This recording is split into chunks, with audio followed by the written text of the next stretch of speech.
Soy Carolina Robinson y los acompaño junto a mis compañeros José Osorio y Carolina Jiménez.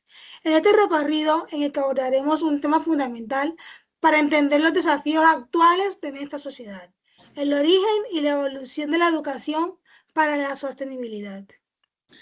Analizaremos cómo este enfoque ha surgido en el ámbito internacional, cómo ha influido en las políticas educativas y cómo se manifiesta hoy en Colombia, particularmente en el departamento de Córdoba, donde aún persisten retos importantes, pero también se evidencia un avance significativo.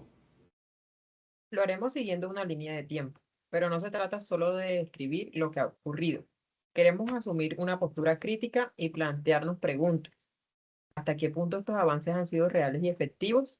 La educación para la sostenibilidad continúa siendo un discurso en políticas y documentos, con limitada aplicación en la realidad.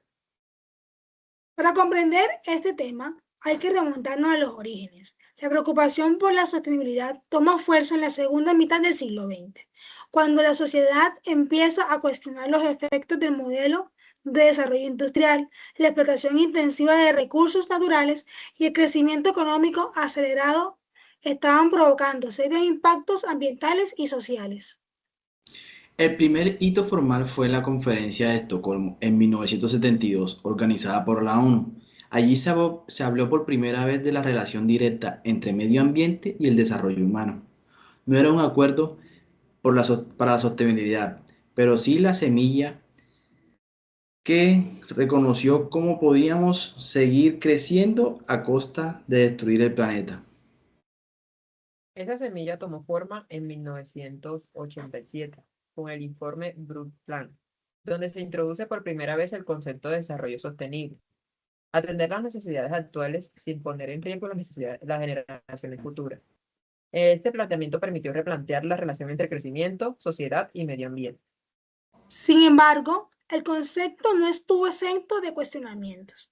Diversas voces advirtieron que el desarrollo sostenible se expresaba en un lenguaje demasiado centrado en lo económico, lo que limitaba su capacidad transformadora.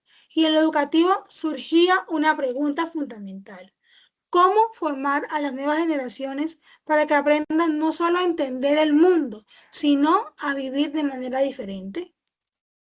Un avance decisivo se dio en 1992 con la cumbre de Río de Janeiro. Allí surgió la Agenda 21, un plan de acción global que reconoció el papel esencial de la educación en la construcción de un futuro sostenible. Fue cuando se planteó de manera abierta que no bastaba una política o acuerdos, era necesario formar personas capaces de generar cambios reales. En Colombia, este enfoque se consolidó con la Ley 99 de 1993, que dio origen al Ministerio del Medio Ambiente y resaltó la necesidad de incorporar la educación ambiental en todos los niveles del sistema educativo. Pero seamos críticos, mucho de esto solo se quedó en el papel. En el departamento de Córdoba, aunque tenemos una riqueza ambiental enorme, los manglares, los ríos como el Sinú y el San Jorge, la zona costanera, la biodiversidad de la sabana, también hemos vivido problemas serios como la deforestación, la minería ilegal descontrolada y la contaminación hídrica. La educación ambiental de los 90 no logró transformarse en prácticas sostenibles sólidas. En este periodo llega otro gran momento. En 2002, la ONU declaró la década de la educación para el desarrollo sostenible entre 2005 y 2014. La intención era que en todo el mundo la educación incluyera la sostenibilidad como eje transversal, no como un tema aislado. Y aunque se hicieron esfuerzos, muchas escuelas tomaban esto como actividad extracurricular, sembrar árboles una vez al año, pero no como un cambio real en el currículo y en la manera de pensar la ciencia, la economía o la vida en comunidad. A pesar de las dificultades, Colombia avanzó. En esa época se fortalecieron los PRAE, los proyectos ambientales escolares, cuyo propósito era que cada institución desarrollara un proyecto acorde a su entorno y contexto.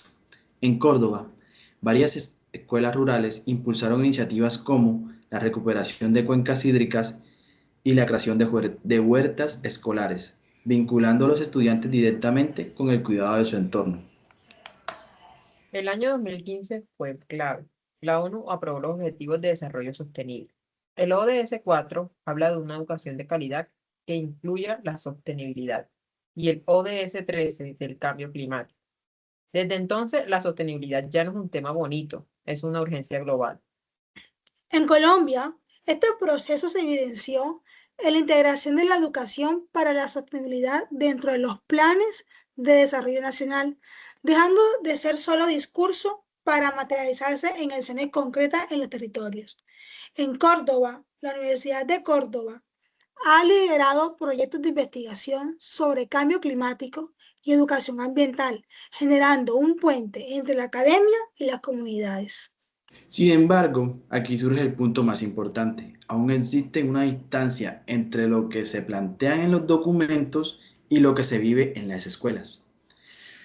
¿Hasta qué punto un estudiante de Montería, de Lorica o de Tierra Alta recibe una formación que de verdad lo prepare para enfrentar el cambio climático o para desarrollar alternativas educativas sostenibles? Existe un desafío cultural importante. En nuestro departamento, la sostenibilidad suele percibirse como un tema exclusivo de ecologistas, en lugar de asumirse como algo esencial para la supervivencia y el desarrollo económico. La educación para la sostenibilidad debería conectarse más con la vida cotidiana, el uso responsable del agua, la forma en la que producimos nuestros alimentos. Si hacemos un balance, vemos avances importantes, desde el informe Brundtland en 1987 hasta los ODS en el 2015, pasando por políticas nacionales y experiencias locales. Pero también vemos que la educación sostenible enfrenta desafíos profundos, falta de coherencia entre políticas y prácticas, debilidad en la formación docente y la necesidad de una transformación cultural que vaya más allá del discurso. En Colombia y en Córdoba especialmente, la educación sostenible debería entenderse no solo como reciclaje o siembra de árboles, sino como un proceso integral que conecta lo ambiental con lo social, lo cultural y lo económico. Y como educadores, ese es el gran desafío, que la educación vaya más allá de la transmisión de contenidos. No se trata solo de enseñar conceptos, sino de transformar personas con pensamiento crítico, capaces de analizar su realidad, cuestionarla y proponer soluciones. Nuestro papel es orientar a los estudiantes para que se conviertan en ciudadanos comprometidos con el cuidado de la vida y la construcción de una sociedad más justa. Agradecemos su compañía en este recorrido. Los invitamos a continuar reflexionando, cuestionando nuestras prácticas y sobre todo a actuar de manera consciente desde cada uno de nuestros espacios. La educación para la sostenibilidad no es una tarea individual, es un compromiso colectivo. Muchas gracias. Muchas gracias, hasta la próxima.